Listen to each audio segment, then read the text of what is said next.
നമസ്കാരം.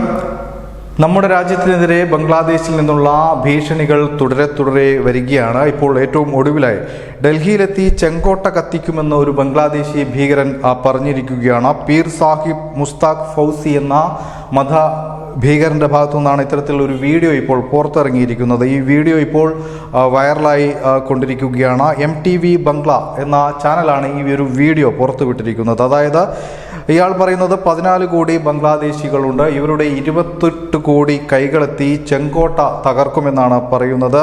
മാത്രമല്ല ഇവർ മോദിക്കെതിരെയും നമ്മുടെ പ്രധാനമന്ത്രി നരേന്ദ്രമോദിക്കെതിരെയും ബംഗാൾ മുഖ്യമന്ത്രി മമതാ ബാനർജിക്കെതിരെയും ഭീഷണി ഉയർത്തുന്നുണ്ട്. മോദിയെ അസഭ്യ വർഷം കൊണ്ടാണ് ഇയാൾ സംബോധന ചെയ്യുന്നത്. ഇത്തരത്തിലുള്ളൊരു ഭീഷണിയാണ് ഇപ്പോൾ ഉയർന്നിരിക്കുന്നത്. അതോടൊപ്പം നമ്മുടെ രാജ്യത്തുള്ള ബംഗ്ലാദേശികൾക്ക് ഇത്തരത്തിൽ ഭീഷണി ഉയർത്തുന്ന ഭീകരരുമായി ബന്ധമുണ്ടോ എന്നതിലേക്ക് ഇപ്പോൾ കേന്ദ്ര സർക്കാരിൻ്റെ ഭാഗത്തു നിന്നും അന്വേഷണം ആരംഭിച്ചിട്ടുണ്ട്. കേന്ദ്ര ഏജൻസികൾ അത്തരത്തിലുള്ള പരിശോധന ഇപ്പോൾ നടത്തിക്കൊണ്ടിരിക്കുകയാണ്. നമുക്കറിയാം, കഴിഞ്ഞ ദിവസങ്ങളിലൊക്കെ തന്നെ ബംഗ്ലാദേശി ഭീകര സംഘടനയായ ജമാഅത്ത് ഉൽ മുജാഹിദിൻ്റെ നിരവധി പ്രവർത്തകർ കർണാടകയിൽ നിന്നും മറ്റ് സംസ്ഥാനങ്ങളിൽ നിന്നും കേരളത്തിലടക്കം ഇവരുണ്ട് എന്ന കാര്യത്തിൽ സംശയം പ്രകടിപ്പിച്ചുകൊണ്ട് പരിശോധനകൾ നടന്നിരുന്നു.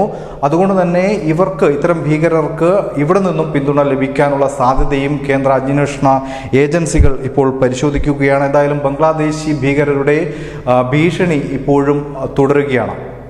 News desk, news India Malayalam.